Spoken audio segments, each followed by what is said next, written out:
See all the stars as you walk down Hollywood Boulevard.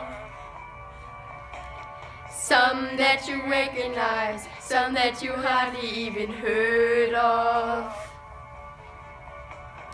People who worked and suffered and struggled for fame. Some who succeeded and some suffered in vain. Hey everybody! Today we want to tell you about some attractions from Hollywood. We want to tell you about the Walk of Fame and the Hollywood sign. So first we want to tell you about the Walk of Fame. And did you know that the original idea for the Walk of Fame came from the Hollywood Chamber of Commerce's volunteer? His name was E.M. Stewart. He came up with the idea in 1953, but the idea was first created in 1958. The first star was installed in March 1960, and it belongs to Stanley Kramer. Here do we see one of the more than 2,000 stars. Most of the stars are placed on the ground, but some of them are placed on a wall, and that's because the celebrities don't want anyone to walk on the star. The star consists of a pink 5-pointed terrazzo star surrounded by charcoal terrazzo squares. The name of the person or figure is written in bronze, and under the name there is a bronze symbol with the name of the category.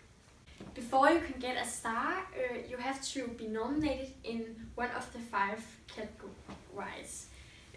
The 5 categories is music, live theater, radio, motion pictures, and television. An average of 200 applications are handed in each year. Out of these 200 applications, 20 stars are picked out. Once or twice a month, some induction ceremonies are held. An induction ceremony is when celebrities get their own star. And after this ceremony, there is a gala reception at the Hollywood Roosevelt Hotel. In 1994, 450 stars were removed while doing a subway construction. Celebrities are not limited to just one star. Many celebrities has 2, 3 or 4 stars, but in different categories. So now we want to tell something about the Hollywood sign. Did you know the Hollywood sign is one of the most famous icons of Hollywood and the film industry? It's placed on Mount Lee, which is the tallest point of Los Angeles. The sign is 150 meters long, and each letter is 10 meters wide and 15 meters tall. The sign was not meant to be permanent, but quickly became a Hollywood icon. After the Great Depression, the developers went bankrupt in 1940s. In the following years, the sign was left to deteriorate, and when the age fell over, people in Hollywood started to notice that the sign was falling apart. The sign was built in 1923. It was built to attract people to come to Hollywood. The sign today says Hollywood, but when it was built, it said Hollywood Land. The sign was built by Harry Chandler, who was a publisher at the Los Angeles Times. They used $21,000 to build the sign. You can see the sign from wherever in Hollywood. In 1949, the letter spelled land was removed and the letter spelling Hollywood was repaired. In the 1970s, the sign should be fixed up. To fix the sign, they held a party to raise money to rebuild the sign. They also made a campaign with the name Adopt a Letter, and then people could buy the letters for $28,000 each.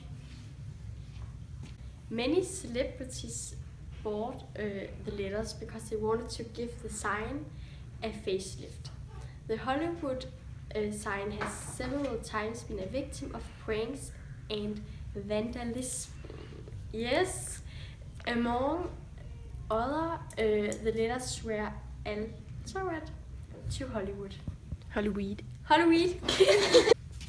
Peg Inwhistle was a promising actress in Hollywood around the 1920s and early 30s.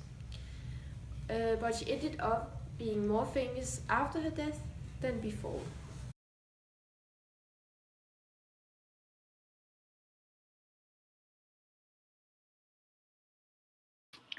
The 16th of September 1932, Pekka decided to climb the Mount Lee. When she reached the sign, she took off her jacket and climbed the ladder to the 15-meter high edge. She stood there for a second to enjoy the beautiful lights over Hollywood. Then she jumped.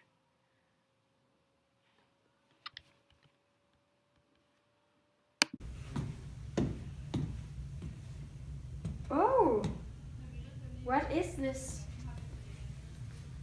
Some shoes? A jacket? In the back?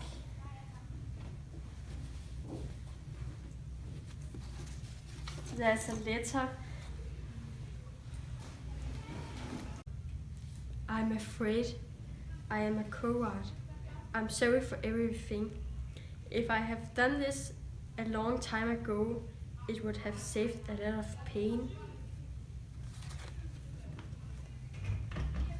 A few people claims to have seen the ghost of Peg Entwistle, and many thinks that Hollywood sign has been haunted ever since her death. See all the stars as you walk down Hollywood Boulevard.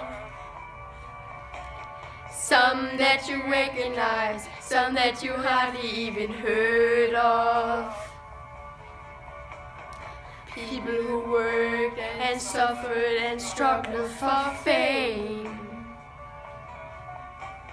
Some who succeeded and some suffered in vain.